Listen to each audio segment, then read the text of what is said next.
Assalamualaikum warahmatullahi wabarakatuh. Perkenalkan, saya Rivaldo Mukolensang dengan NIM 131424026. Dan saya Mutmainah NIM 131424015. Di sini yang saya hormati Bapak Profesor Arul Dayanto, SPD MPD, selaku dosen pengampu mata kuliah Manajemen Sumber Daya Manusia Pendidikan.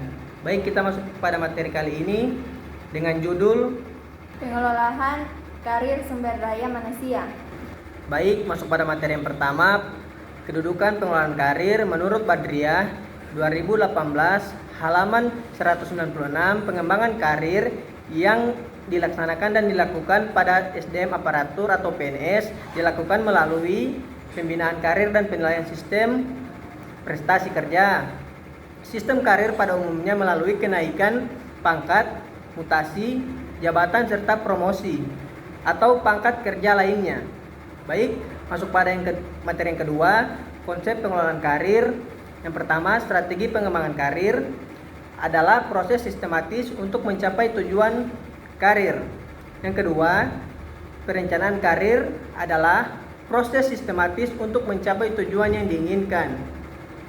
Masuk pada materi yang ketiga, pentingnya pengelolaan karir. Yang pertama, mengembangkan prestasi pegawai karyawan yang mengikuti pendidikan dan pelatihan.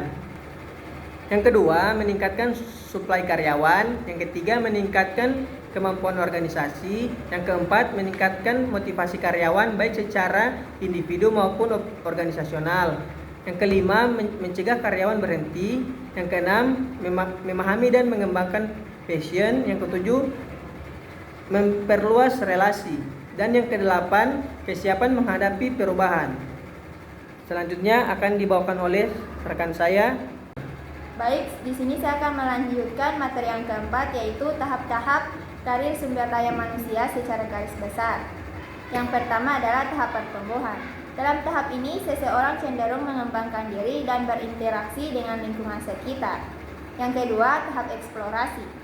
Seseorang berusaha menggali berbagai keahlian secara serius. Tahap ini, seseorang mengembangkan pemahaman mereka tentang kemampuan baktinya. Yang ketiga, tahap pemantapan.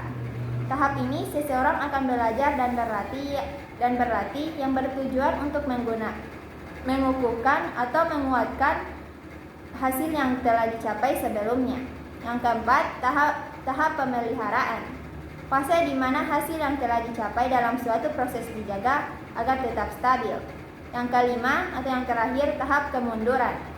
Suatu proses atau kondisi mulai mengalami penurunan setelah mencapai titik tertentu. Adapun strategi implementasi pengelolaan karir sumber daya manusia, yang pertama, perencanaan dan persiapan adalah dua tahap penting untuk mencapai tujuan dengan efektif. Ini melibatkan penentuan tujuan, strategi, dan langkah-langkah yang akan diambil. Yang kedua adalah desain program pengembangan karir, menyusun program pelatihan dan pengembangan. Yang ketiga, implementasi program, di mana rencana yang telah disusun dilaksanakan secara nyata. Yang keempat, dukungan berkelanjutan, upaya yang dilakukan secara terus-menerus untuk memastikan keberhasilan suatu program. Yang kelima, sumber daya manusia, integrasi dan sistem manajemen.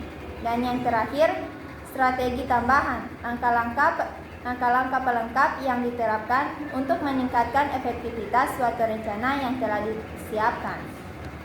Baik, jadi kesimpulan dari materi tersebut adalah bahwa pengembangan karir sumber daya manusia adalah aspek penting dalam dunia kerja modern karena persaingan global dan perubahan teknologi yang cepat menuntut organisasi untuk memastikan bahwa karyawan yang memiliki keterampilan dan pengetahuan yang diperlukan untuk menghadapi tantangan di masa depan.